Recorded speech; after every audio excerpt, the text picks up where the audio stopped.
Lily's Purple Plastic Purse, written by Kevin Henkes. Lily loved school. I love school. Hey, wait for us. She loved the pointy pencils. She loved the squeaky chalk. And she loved the way her boots went clickety clickety click down the long shiny hallways. Lily loved the privacy of her very own desk. Mine. She loved the fish sticks and chocolate milk every Friday in the lunchroom. Straws make everything taste better.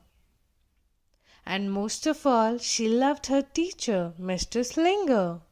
For you. Mr. Slinger was as sharp as a tack.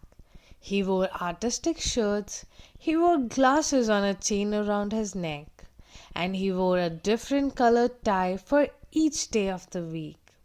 Wow, said Lily. That was just all about she could say. Wow.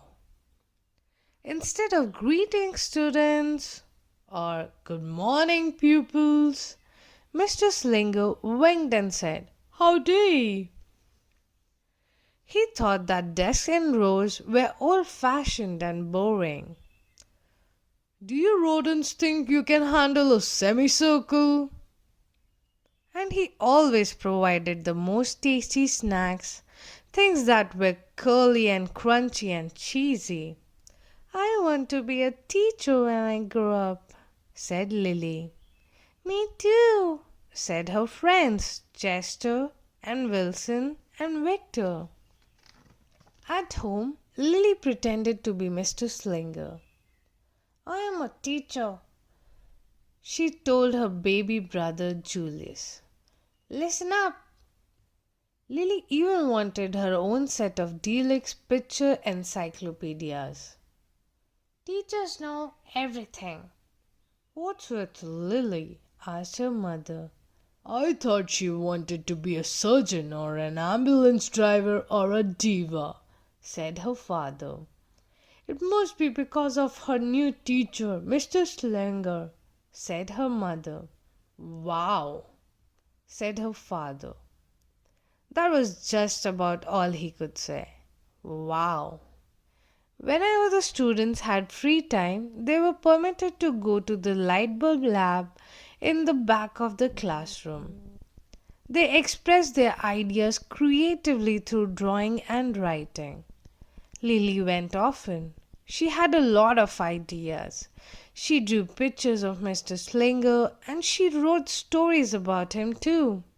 During sharing time, Lily showed her creation to the entire class. Wow, said Mr. Slinger. That was just about all he could say. Wow. Big, friendly, Mr. Nice Man Teacher. By me, Lily. And at the very last second, Mr. Slinger saved the cold, starving elderly. When Mr. Slinger had a bus duty, Lily stood in line even though she didn't ride the bus. Lily raised her hand more than anyone else in the class, even if she didn't know the answer. Call on me, please, please, please. And she volunteered to stay after school to clap erasers. I want to be a teacher when I grow up, said Lily. Excellent choice, said Mr. Slinger.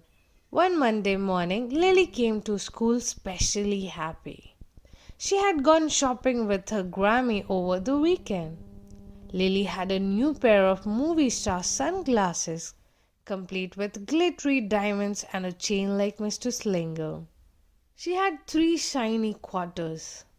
And best of all, she had a brand new purple plastic purse that played a jaunty tune when it was opened. Lily wanted to show everyone. Not now, said Mr. Slinger. Listen to a story. Lily had a hard time listening. Lily really wanted to show everyone. Not now, said Mr. Slinger. Let's be considerate of our classmates. Lily had a hard time being considerate. Lily really, really wanted to show everyone. Not now, said Mr. Slinger. Wait until the recess or sharing time. But Lily could not wait. She's in trouble. The glasses were so glittery, the quarters were so shiny, and the purse played such a nice music, not to mention how excellent it was for storing school supplies. Look, Lily whispered fiercely. Look, everyone, look what I have got. Everyone looked, including Mr. Slinger. He was not amused. I'll just keep your things at my desk until the end of the day, said Mr. Slinger. They'll be safe there, and then you can take them home. Lily's stomach lurched. She felt like crying. Her glasses were gone. Her quarters were gone. Her purple plastic purse was gone. Lily longed for her purse all morning. She was even too sad to eat the snack Mr. Slinger served before recess. That afternoon, Lily went to the light bulb lab. She was still very sad. She thought and she thought and she thought. And then she became angry. She thought and she thought and she thought some more. And then she became furious. She thought and she thought and she thought a bit longer. And then she drew a picture of Mr. Slinger. Big, fat, mean Mr. Sling's teacher. Bad, thief, class, bad. Wanted by FBI. P.S. I don't want to be a teacher when I grow up. Right before the last bell rang, Lily sneaked the drawing into Mr. Slinger's book bag. When all the students were buttoned and zipped and snapped and tied and ready to go home, Mr. Slinger strolled over to Lily and gave her purple plastic purse back. It's beautiful, said Mr. Slinger. Your quarters are nice and jingly, and those glasses are absolutely fabulous. You may bring them back to school as long as you don't disturb the rest of the class. I do not want to be a teacher when I grow up, Lily said as she marched out of the classroom. On the way home, Lily opened her purse. Her glasses and quarters were inside, and so was a note for Mr. Slinger. It said, Today was a bad day. Tomorrow will be better.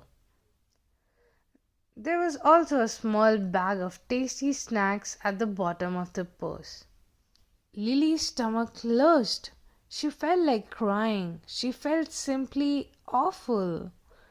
Lily ran all the way home and told her mother and father everything. Instead of watching her favorite cartoons, Lily decided to sit in the uncooperative chair. I'll stay here 1,000,000 years for Mr. Slinger. Why does everything always happen to me? 1051, 1052, 1099. That night, Lily drew a new picture of Mr. Slinger and wrote a story about him too. I am really, really, really, really, really, really, really sorry. Listen up, I forgive everyone. Kind, good, nice could be a principle. Lily was really, really, really sorry, so everyone forgave her. Even her parents, even her stinky baby brother, even a specially incredible teacher. And then the sun shined its smiley face down on everyone and everything, even the bugs and the worms. The end. I am an author. Lily's mother wrote a note, and Lily's father baked some tasty snacks for Lily to take to school the next day. I think Mr. Slinger will understand, said Lily's mother. I know he will, said her father. The next morning, Lily got to school early. These are for you, Lily said to Mr. Slinger. Because I'm really, really, really, really, really, really, really, really, really, really, really, really, really, really, really, really sorry. Mr. Slinger read the story and he looked at the picture. And he read the note. What does it say? And he sampled the snack. Yum, yum. Wow, said Mr. Slinger. That was just about all he could say. Wow. What do you think we should do with this? Asked Mr. Slinger. Could we just throw it away? Asked Lily. Excellent idea, said Mr. Slinger. During sharing time, Lily demonstrated the many uses and unique qualities of her purple plastic purse, her shiny quarters, and her glittery movie star sunglasses. It's like having an extra pocket with a radio inside. 3/4 are even better than a dollar bill because they make noise. Glamorous protection from harmful rays. Then she did a little performance using them as props. It's called interpretive dance, said Lily. Mr. Slinger joined in. Wow, said the entire class. That was just all they could say. Wow. Throughout the rest of the day, Lily's purse and quarters and sunglasses were tucked safely inside her desk. She peeked at them often but did not disturb a soul. Right before the last bell rang, Mr. Slinger served Lily's snack to everyone's delight. What do you want to be when you grow up? Asked Mr. Slinger. A teacher, everyone responded. Lily's response was the loudest. Excellent choice, said Mr. Slinger. As the pupils filed out of the classroom, Lily held her purple plastic purse close to her heart. Mr. Slinger was right. It had been a better day. Lily ran and skipped and hopped and flew all the way home. She was so happy, and she really did want to be a teacher when she grew up. That is, when she didn't want to be a dancer or a surgeon or an ambulance driver or a diva or a pilot or a hairdresser or a scuba diver. Accident, accident, hold still, the doctor's here. Ready for takeover.